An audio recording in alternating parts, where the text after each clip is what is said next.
आज की इस गहन चर्चा में आपका बहुत बहुत स्वागत है। आज हमारे पास एक बहुत ही खास पीडीएफ है जिसका नाम है अल्टीमेट 50 के। हाँ, और देखिए, ये कोई आम पीडीएफ नहीं है। ये बुनियादी ज्ञान का एक खजाना है। बिल्कुल। तो आगे बढ़ने से पहले हमारा एक खास मिशन है। स्रोत के अनुसार इस ऑडियो में आगे बढ़ने से पहले आराध्या स्टडी चैनल को सब्सक्राइब करें। हाँ, ये बहुत जरूरी है। और आज का हमारा लक्ष्य है कि हम आराध्या स्टडी की हर स्लाइड के प्रश्नों को नंबर बाय नंबर, मतलब Q1 से Q50 तक एकदम सटीक उत्तरों के साथ पढ़ेंगे और इसे संक्षिप्त रूप में सिर्फ 10 मिनट में समझने की कोशिश करेंगे। अरे वाह, ये 10 मिनट का रैपिड फायर चैलेंज मुझे बहुत पसंद आ रहा है ना? हाँ, बिल्कुल। लेकिन एक बात है, केवल उत्तर जान लेना ही काफी नहीं है। मतलब हर स्लाइड में जो एक ज्ञान की बात छुपी है, यानी ये सब क्यों महत्वपूर्ण है, उसे समझना ही तो असली ज्ञान है। एकदम सही बात कही आपने। तो चलिए फिर इसी के साथ शुरू करते हैं हमारा सेगमेंट 1, जो हमारी पहचान से जुड़ा है। चलिए तो रैपिड फायर शुरू। Q1, भारत का राष्ट्रीय पशु बाघ है। Q2, राजधानी नई दिल्ली। Q3, राष्ट्रीय पक्षी मोर। और Q4, राष्ट्रीय फूल कमल। यहाँ थोड़ा रुकते हैं। देखिए, ये जो राष्ट्रीय प्रतीक है ना जी ये सिर्फ किताबों में छपे चित्र नहीं है। हाँ, मतलब बचपन से रटते तो आ रहे हैं ना। वही तो, लेकिन असल में ये हमारी प्राकृतिक और सांस्कृतिक विरासत को दर्शाते हैं। ये हमारी जड़ें हैं। सच में? अच्छा, आगे बढ़ते हैं। Q5, राष्ट्रीय वृक्ष बरगद। Q6, राष्ट्रीय फल आम। Q7, राष्ट्रीय खेल हॉकी। और Q8, सबसे लंबी नदी गंगा। अब अगर हम गंगा नदी की बात करें तो ये केवल एक नदी नहीं है। ये कहना गलत नहीं होगा कि ये पूरी भारतीय सभ्यता की जीवन रेखा है। बिल्कुल। मतलब मैं तो इसे ऐसे देखता हूँ कि ये सारे प्रतीक एक देश की ब्रांड आइडेंटिटी की तरह हैं। ब्रांड आइडेंटिटी, ये दिलचस्प है। हाँ, मतलब जो बिना कुछ बोले पूरी दुनिया को बताते हैं कि हम क्या हैं, हमारी पहचान क्या है। सही ना? एकदम सटीक तुलना की आपने। और यही पहचान हमें भूगोल और इतिहास से भी मिलती है। तो चलिए फिर भूगोल और इतिहास वाले हिस्से पर आते हैं। Q9, सबसे बड़ा राज्य राजस्थान। Q10, सबसे छोटा राज्य गोवा। Q11, प्रथम प्रधानमंत्री जवाहरलाल नेहरू। और Q12, स्वतंत्रता दिवस 15 अगस्त। अगर आप गौर करें तो भूगोल, जैसे कि बड़े और छोटे राज्य, और इतिहास का यही संगम ही आधुनिक भारत की असली नींव है। हाँ, बिल्कुल। और इसी नींव पर हमारा संविधान टिका है। तो आगे है Q13, गणतंत्र दिवस 26 जनवरी। Q14, महात्मा गांधी का जन्म 2 अक्टूबर 1869। Q15, जय जवान जय किसान का नारा जो शास्त्री जी ने दिया था। और Q16, संविधान लागू हुआ 1950 में। यहाँ जो ये 1950 वाला तथ्य है ना, ये बहुत अहम है। अच्छा, ऐसा क्यों? आजादी तो पहले मिल गई थी ना? हाँ, मिली थी, लेकिन 1950 में संविधान लागू होने के साथ ही भारत सही मायने में एक संप्रभु गणतंत्र बना। मेरा मतलब है एक सॉवरेन रिपब्लिक। यानी अपने सारे फैसले खुद लेने की पूरी आजादी। बिल्कुल, बिना किसी बाहरी दबाव के। कमाल है। अच्छा, स्रोत में आगे है Q17, प्रथम राष्ट्रपति राजेंद्र प्रसाद। Q18, जलियांवाला बाग हत्याकांड 1919। Q19, भारत छोड़ो आंदोलन 1942।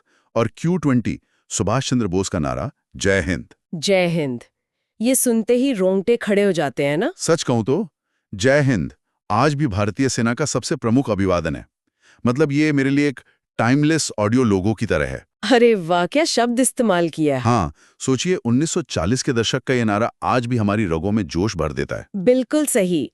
तो देश के इतिहास से निकलकर अब हम पूरी पृथ्वी और ब्रह्मांड की तरफ बढ़ते हैं। हाँ, तो रैपिड फायर फिर से शुरू। Q21, पृथ्वी का उपग्रह चंद्रमा। Q22, सूर्य के सबसे निकट ग्रह बुध। Q23, सबसे बड़ा महासागर प्रशांत। और Q24, सबसे ऊंचा पर्वत एवरेस्ट। आपको प्रशांत महासागर के बारे में एक बहुत ही चौंकाने वाला तथ्य बताऊं? अरे हाँ, बिल्कुल बताइए। प्रशांत महासागर इतना विशाल है कि अगर पृथ्वी के सभी महाद्वीपों को एक साथ मिला दिया जाए तो वे सब के सब इसमें आसानी से समा सकते हैं। अरे बाप रे, सारे के सारे महाद्वीप एक ही महासागर में? हाँ, सब कुछ। ये तो सच में दिमाग सुन्न कर देने वाला तथ्य है। खैर, आगे देखते हैं। Q25, भारत की सबसे लंबी झील चिल्का झील। Q26, सबसे बड़ा महाद्वीप एशिया। हम्म Q27 भारत किस महाद्वीप में है? उत्तर है एशिया। और Q28 सूर्य पूर्व में क्यों उगता है? इसका उत्तर है पृथ्वी घूमती है। इसे थोड़ा और स्पष्ट करना चाहूंगी। असल में पृथ्वी अपनी धुरी पर पश्चिम से पूर्व की ओर घूमती है। तो हमें ऐसा लगता है कि सूर्य पूर्व में उग रहा है, सूरज तो वहीं है। मतलब सारा खेल हमारे घूमने का है। एकदम। चलिए आगे है Q29। गंगा नदी कहाँ से निकलती है? हिमालय से। Q30 सबसे ठंडा ग्रह यूरेनस। Q31 पानी का रासायनिक सूत्र H2O। और Q32 मानव शरीर में रक्त का रंग लाल होता है। और पता है ये लाल रंग ऐसे ही नहीं होता। तो इसके पीछे क्या विज्ञान है? रक्त का यह लाल रंग उसमें मौजूद हीमोग्लोबिन नाम के एक प्रोटीन के कारण होता है। अच्छा, वो हीमोग्लोबिन जो ऑक्सीजन कैरी करता है। बिल्कुल वही। बहुत खूब। अब हम जीव विज्ञान से आगे बढ़कर भौतिक विज्ञान और रसायन विज्ञान के कुछ मूल तत्वों पर आते हैं। चलिए। तो Q33 सूर्य से हमें क्या मिलता है? प्रकाश और ऊष्मा दोनों। Q34 सबसे कठोर पदार्थ हीरा। Q35 मनुष्य के शरीर में हड्डियां होती हैं 206। और Q36 विटामिन सी किसमें मिलता है? संतरा। यहाँ जो हीरे की बात हुई ना, देखिए हीरा असल में कार्बन का ही एक रूप है। वही कार्बन ना जिससे पेंसिल की नोक बनती है। बिल्कुल वही। लेकिन प्राकृतिक रूप से पाए जाने वाला ये सबसे कठोर पदार्थ है। सब सिर्फ दबाव और तापमान का असर है। प्रकृति भी क्या क्या जादू करती है। खैर, Q37 ध्वनि किस में चलती है? उत्तर है ठोस, द्रव, गैस सभी में। Q38 बल की इकाई न्यूटन। Q39 प्रकाश की गति 3 गुणा 10 की घात 8 मीटर प्रति सेकंड। और Q40 सबसे हल्की गैस हाइड्रोजन। ध्वनि के मामले में एक बात जोड़ दूं, ध्वनि सबसे तेज ठोस माध्यम में मतलब सॉलिड में यात्रा करती है और सबसे धीमी गैस में। अगर मैं इसे एक एनालॉजी से समझाऊं तो ये ऐसा है जैसे खाली और पक्की सड़क पर दौड़ना, ये हो गया ठोस। और भीड़-भाड़ वाले बाजार में दौड़ना, ये हो गया गैस।